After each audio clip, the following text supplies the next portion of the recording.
Sugatan at namamaga ang mata. Yan po nangyari sa isang basketball player na umawat lang matapos mauwi sa gulo ang isang championship match sa Baliwag, Bulacan. Saksi, si Jamie Santos. Nauwi sa suntukan ang basketball championship game na paliga sa Barangay Subic, Baliwag, Bulacan. Ang basketball player na si Nat Gelarde, sugatan at hirapang idilat ang namamagang kanang mata.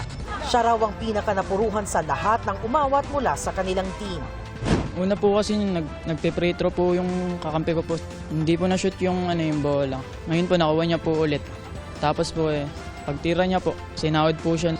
Siyempre po delikado po yung ginawa niya. Kaya kumbaga nadala na rin po ng emosyon yung kakampi po namin. Umawat lang daw siya nang bigla na lamang sakta ng kabilang team ang kanilang kasamahan. Bigla po akong nasapak po sa mukha. Tapos pati po sa batok. Tapos nung nasapak na po ako, napahiga po ako. Tapos po nung nakahiga po ako, madami pong tumatadyak sa akin. Nakagano na lang din po ako. May ilan pa sa kanyang teammates ang nagtamuri ng suntok sa iba't ibang bahagi ng katawan. Sobrang intense po siguro nung laban, nagkaroon ng kumusyon. Nung umaawat ako, tinamaan din ako. So, tinamaan ako sa mukha, sa batok. Ang masakit lang, siyempre, magkakasama din kami pag nire-represent namin yung barangay. Ngayon, hindi tropeyo, kundi hustisya ang hinahanap niya at ng iba pang sinaktan. Agad namang inaksyonan ng barangay ang nangyaring insidente. Meron na pong nangyaring initial na investigation.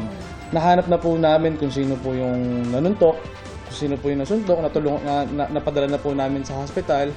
And at the same time, lahat po ng involved, alam na po namin. Humarap sa GMA Integrated News ang ilang miyembro ng kabilang team sa kondisyong huwag ipakita ang kanilang mukha. Ilan daw kasi sa kanilang miyembro ang nakakatanggap ng pambabash at pagbabanta. Pero hindi rin daw nila inaasahang mauwi sa gulo ang game. Humihingi sila ng paumanhin sa kalabang team. Hindi na rin po na-control ng bawat players yung kanya-kanyang bugso ng damdamin, yung emotion po nila. Kaya po nauwi siguro sa ganun. Yung may nasaktan po, may kailangan pong bigyan ng gamot o tulong. Bukas naman po yung team namin. Para sa GMA Integrated News, ako si Jamie Santos, ang inyong saksi.